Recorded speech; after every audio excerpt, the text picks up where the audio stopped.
ਮਾਧੋ ਦਾਸਾ ਬੰਦੇ ਕੁਝ ਡੇਰੇ 'ਚ ਅਜੀਬ ਜਿਹੇ ਆਏ ਆ। ਡੇਰੇ ਦਿਆਂ ਰੁੱਖਾਂ ਥੱਲੇ ਡੇਰੇ ਉਹਨਾਂ ਲਾਏ ਆ। ਓਏ ਆਉਂਦੇ ਸਾਰ ਪਹਿਲੋਂ ਹਦਵਾਣਿਆਂ ਨੂੰ ਟੱਕਰੇ, 3-4 ਫੇਰ ਝਟਕਾਏ ਉਹਨਾਂ। ਉਹ ਘੋੜਿਆਂ ਨੇ ਏਦਾਂ ਸਾਰਾ ਹੁਲੀਆ ਵਿਗਾੜਿਆ।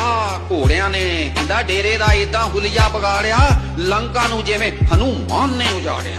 ਲੰਕਾ ਨੂੰ ਜਿਵੇਂ ਹਨੂਮਾਨ ਨੇ ਉਜਾੜਿਆ। ਜੇ ਰੋਕਿਆ ਮਾਧੋ ਦਾਸਾ, ਜੇ ਉਹਨਾਂ ਨੂੰ ਰੋਕਿਆ ਤੇ ਆਖਦੇ ਆ ਨੇਜੇ 'ਚ ਪਰੋ ਦਾਂਗੇ।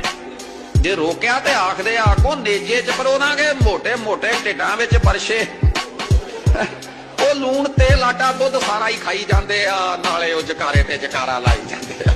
ਲੂਣ ਤੇ ਆਟਾ ਦੁੱਧ ਸਾਰਾ ਹੀ ਖਾਈ ਜਾਂਦੇ ਆ, ਨਾਲੇ ਉਹ ਜਕਾਰੇ ਤੇ ਜਕਾਰਾ ਲਾਈ ਜਾਂਦੇ ਆ। ਤੇ ਮਾਧੋ ਦਾਸਾ 12 ਦਰੀ ਵਿੱਚ ਜਿਹੜਾ ਆਪ ਦਾ ਪਲਾਂ ਗਿਆ, ਗੁਰੂ ਦੇਵ ਬੈਠਾ ਉੱਤੇ ਉਹਨਾਂ ਦਾ ਨਿਸ਼ਾਨ ਗਿਆ। ਹਾਲਾਂ ਠੀਕ ਦਿਲ ਸਾਡਾ ਪਿਆ ਘਬਰਾਉਂਦਾ ਏ, ਜਦੋਂ ਵੀ ਖਿਆਲ ਉਹਨਾਂ